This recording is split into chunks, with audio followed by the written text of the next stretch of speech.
You wouldn't just let anyone in your house, correct? Right? You'd vet a little bit. You'd want to know who this person is before you let them in your house, right? So that's what the president is trying to do with this travel ban. He's trying to make sure the individual that's coming in our house is trustworthy, and they're not gonna hurt us. We need something like this. There needs to be something in place to protect our borders, and I think this is a step in the right direction. Over there, there's different facets of Islam. You know what I'm saying?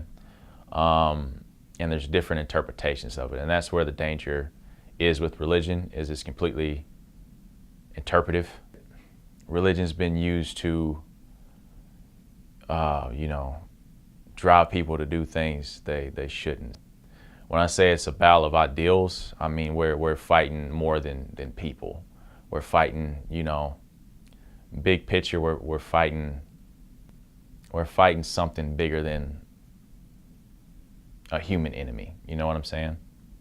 Because we come and go. Ideals or beliefs, religions, they stay, and then a cycle can continue for better or for worse. I've been in the Middle East. I've been in combat, and I've seen how far attachment to an ideal, it can push a man to do things that he normally wouldn't do, and honestly, engage in violent acts until the very end.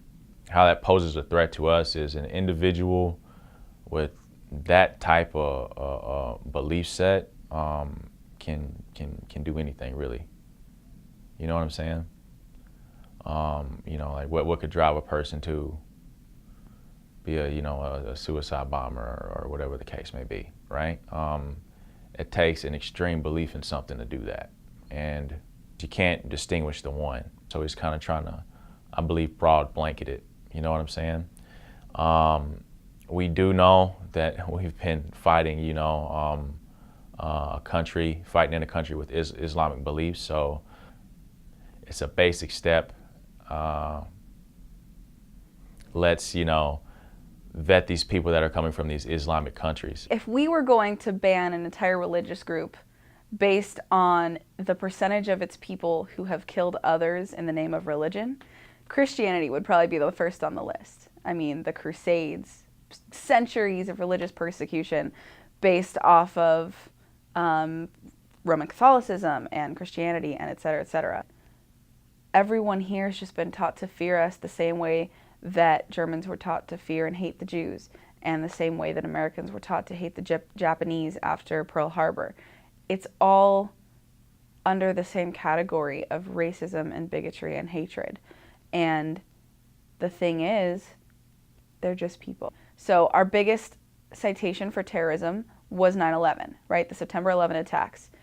None of the countries involved in the September 11 attacks are on the list of the countries banned. Saudi Arabia, they were involved, not on the ban list. It's ridiculous. Syria, however, who's in the middle of a country stuck in the middle of a civil war, is on the list, even though the people coming here from Syria are just refugees fleeing from terror themselves. There is seriously no doubt in my mind that the reason that Donald Trump's executive order didn't include banning Saudi Arabia is because he has business interests there.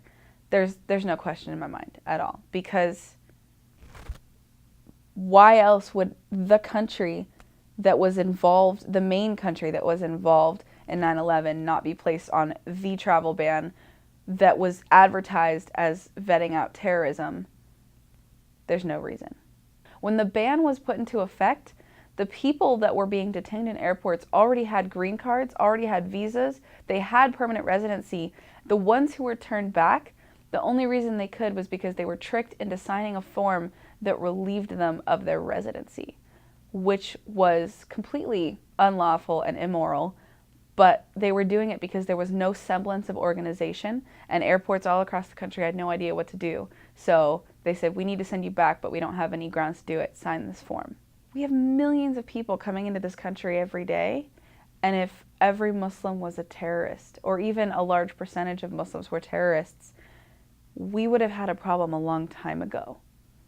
The Constitution says that we are all endowed with certain inalienable rights to life, liberty, and the pursuit of happiness. And that is those are the words that we've lived by for 2 centuries plus. And this document, this ban, this act violates that in every way. To ban an entire group of people based on the faith that they practice in their house of worship, that's the ultimate failure in representing this nation